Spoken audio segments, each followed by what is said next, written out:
A lush, heavily structured landscape doesn't happen by accident. It is the result of forcing order onto a chaotic environment. Landscaping is an active, physical confrontation with compacted earth, the pull of gravity, and the inherent chaos of natural growth. To win this fight, you have to look past the generic hardware aisle and follow a strict chronological progression of highly specialized tools. Long before any botanical life can be nurtured, the physical environment itself must be forcefully manipulated. You have to clear the board and create a blank canvas. That manipulation starts with the first phase of the garden life cycle, earth moving. This table outlines baseline equipment. A Kerpie or hand trowel handles shallow surface tilling. Compacted earth requires heavy-duty impact tools, like a garden fodder or pickaxe for mechanical advantage.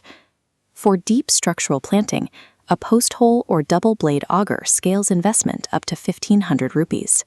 These earth-moving tools are entirely foundational. They don't grow anything, they simply create the necessary physical voids where the landscape design will eventually sit.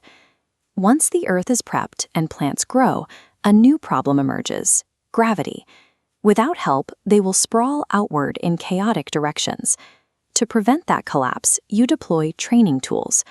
These act as the invisible architectural skeleton of the garden. Looking at the training tools table, we see this affordable initial geometry. Bamboo establishes a vertical framework for an average 125 rupees. You then need flexible bindings to secure pliable vines. Plant ties and training wire complete the system, holding plants firmly without choking stems. By combining rigid stakes and flexible ties, training tools force directionless botanical growth to conform to your deliberate architectural design.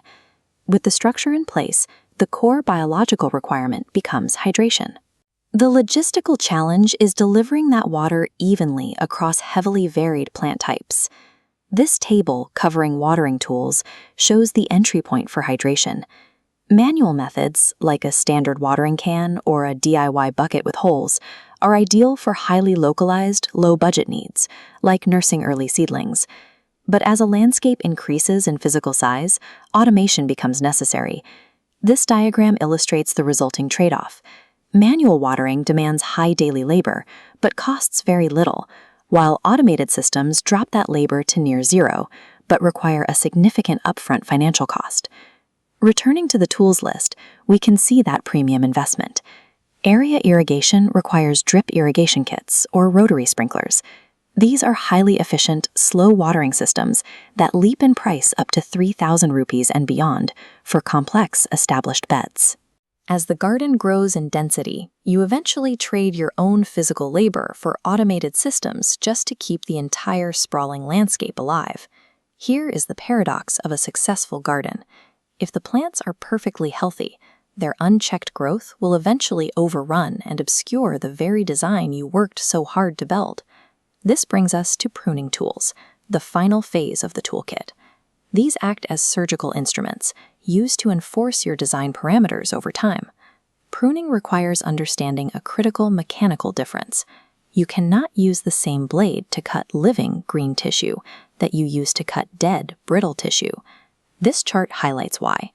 A bypass pruner makes clean cuts on live branches. An anvil pruner forcefully crushes hard wood. As plant mass increases, tool size scales up. You go from small garden scissors for fine detailing to heavy-duty lopping shears for thick branches.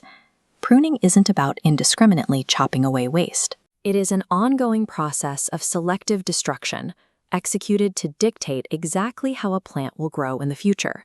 A fully established landscape is the physical record of a multi-stage technical strategy. Every manicured bed is the result of a chronological progression: breaking the earth, establishing the architecture, engineering the hydration, and surgically managing growth. A curated ecosystem is never a static, finished product. It is a continuous cycle, one that anyone can master, so long as they apply the right tool at exactly the right stage.